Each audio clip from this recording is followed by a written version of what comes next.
Hi guys, today I found a post from Reddit under the personal finance with the username balance underscore holiday. Uh, Basically posted he's 22 years old and has a little over $10,000 in debt.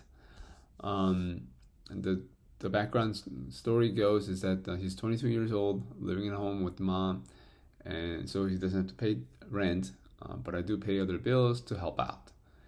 I have a 401k started almost 2 years ago. I currently work at FedEx, making about $500 to $600 a week. Doesn't really say if it's like a gross or bring home. But soon I plan on starting a dental hygiene program at my community college to become a dental hygienist.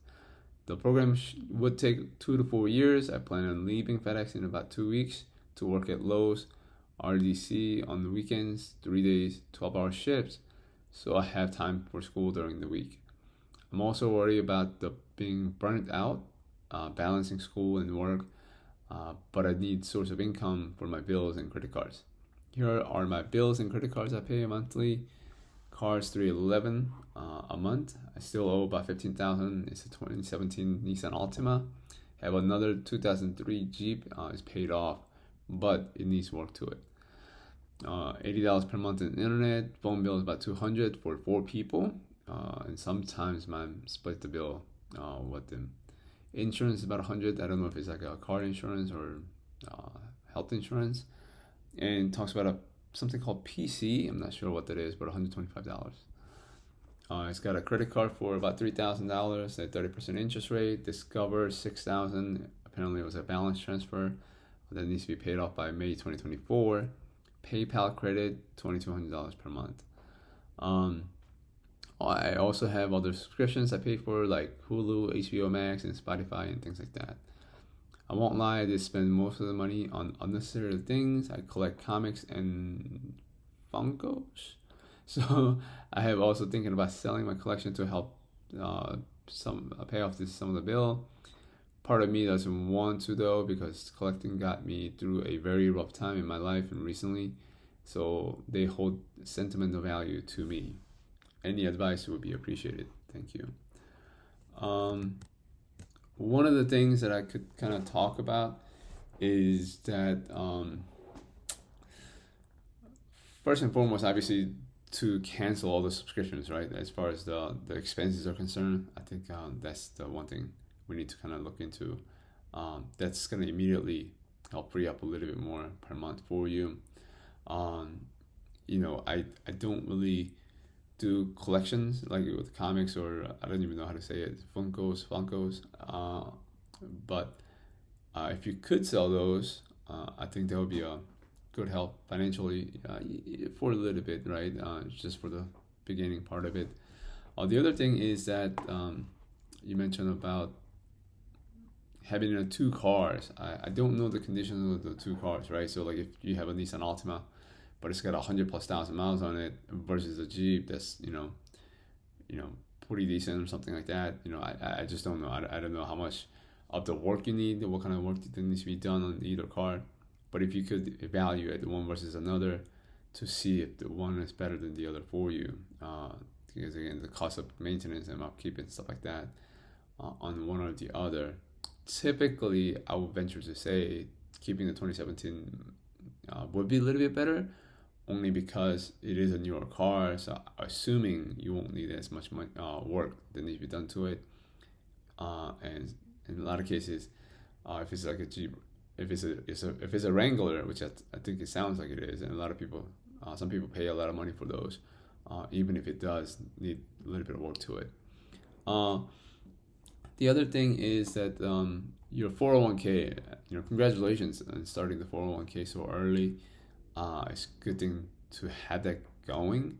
And as much of a pain for me to say it, but I think right now, if you could actually put a pause on that 401k, and I know you're thinking about moving and switching jobs anyhow, but I wouldn't, break it. I'll keep it as is, or maybe roll it over to an IRA or whatnot. But I was definitely thinking about not contributing, even if it's a new job, they might offer it to you. I'm sure they do. Lowe's is such a big company, but for now, I wouldn't focus so much on the retirement as much as paying up the bills, paying up the credit cards, and the setting aside a little bit extra money for the emergency fund and that sort of things. Um, the other thing is obviously you have a car, you try to pay it off and things like that. Um, and one of the things that you have to really consider is that you're 22 years old, uh, and thinking about going back to school for 2 to 4 years, which is great, to invest in your future education and things like that. Um, One of the things you have to consider, I think, is the opportunity cost, because someone mentioned that I guess you could become a dental hygienist, and right now the going rate is about close to $80,000 to $90,000 a year. Seems like, and this is actually a great income. But I would also venture into say, hey, yeah, that could be a great thing, but also possibly looking into another type of option as well. I'm not advocating anything specifically, but the one thing I always like, and for me anyways, at least, is that something that's not really fixed, but also like you can get paid based on the performance and the service you're able to render, right? Such as like in sales, right? That's why for younger people, I generally recommend working like a server job, because the better that you serve, the better service you provide, the more in tip that you get, right? And so if you are able to do so, I think getting into a sales career early on when you have a low expense, low overhead, will definitely help, especially since you're still living at home with your mom. I'm sure you're wanting to move out as soon as you can, as fast as you can. But if you're going to school for the next 2 to 4 years, anyhow, I'm guessing you would have to stay at home to kind of help with that. And I think the real life experience of working in that field, I feel like you have more chance of working in a commission-based sales career and learning the skills, which has more potential to increase your income far more greater than I believe. And I don't know much about the dental hygienist positions or anything like that at all, and what their upsides are. But I just think that's actually a lot better option as far as increasing the income and being in a better financial position as a whole.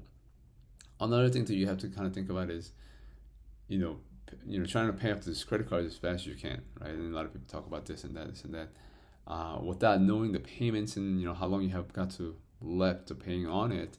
I would say start with the lowest balance and just try to pay it off as fast as you can, and hopefully by canceling all those subscriptions and selling one of the cars, especially if you're selling the Jeep, I would think that you would be able to pay off one or both of your credit cards pretty quickly, especially with selling the collections and stuff like that.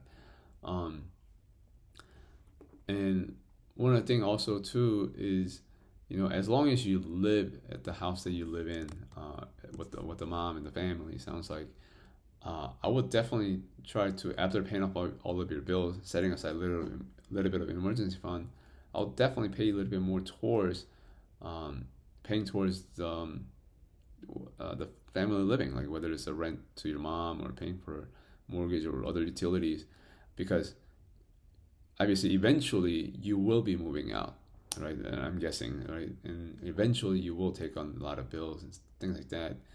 And I don't know why, but it kind of bothers me in a way that you said that I'm helping her out. I guess you could say that you are helping her out because you're paying for some of the bills that are not quote unquote yours, but they will be yours if you didn't live there, and you're not a child anymore. Like you're not in high school anymore, and at 22 you're working full time. It sounds like, right? I know you're trying to go back to school and do this and do that, but I don't consider that like helping out. I think once you're like fully independent and you have your own thing going on, and if she needs help, then and then you're helping out, in a way or another, whether it's financially or psychologically or whatever, relationally, maybe something like that. But again, as long as you kind of live there still with her under her roof, right? And contributing some, paying for some of the bills with that, I don't consider that a helping out. And again, I don't know why it bothers me so much, but I think really at, with what you have available to you, especially if you can actually get this job. I think Lowe's, I don't even know how much you're going to be making from that, but if you are working at Lowe's 3 days for 12-hour shift, you could do that, and I'm guessing make similar amount of money. I think that's actually a really, really good transition, because that way it frees you up for another 4 days a week out of the week. And I know you're worried about being burned out and balancing school and work and stuff like that. But again, that gives you like 4 days of free time where you can literally do anything. Get a second job, go to school, learn skills here and there and stuff like that. And as far as being burned out is concerned, I think we all go through that, whether you have one job, two jobs, three jobs, and stuff like that. But good thing is there are so many different motivational videos out there, motivational music, books. There's so many different things out there, and having a goal set typically helps. I think Jim Rohn once said that once your goal becomes clear, the price becomes easier. No, he said once you have enough reasons, the cost becomes more affordable or something like that. The price gets lower. Basically, like if you have more reasons on why you should do this, or you should do that, and you tell yourself that, that should be motivation enough. And the things that you want to do, the goals you want to achieve, seems easier, just because even though when you're running into a hard time, if you have so many different reasons why you're doing what you're doing, it's gonna pull you through that hardship and stuff like that. So I hope that helps. I really hope that you'll be able to kind of pay off these credit cards and stuff like that. And whatever the path that you choose to work on, again, whether it's dental hygienist or like the sales career, like I'm mentioning, I know there are a lot of computer science, software engineering and stuff like that. I think they only take a couple of years as well. Again, I'm not in that field, so I can't really tell you, but it seems like there are a lot of computer programming industry that you can get into, which has potential to make a whole lot more, it seems like, based on what I read about the dental hygienist industry. So if you're thinking about going back to school anyway, spend 2 to 4 years anyway on gaining another skill. I think that could be another option. Me personally, again, I really think the getting into a commission-based sales career is a better option, just for the long term, and just upsides, just because of the opportunity that it provides. There are risks coming with it, obviously, because if it's a commission based, your income will fluctuate, right? And it may not be for everybody. It just maybe not suit you, your personality and stuff like that. But I do believe, again, because of the inflation and stuff like that, having a limited upside definitely hurts you, I think, in the long run. It may help you a lot in the short run, but in the long run, I think having that potential upside is definitely helpful. So hope this helps, and maybe let me know. Thank you.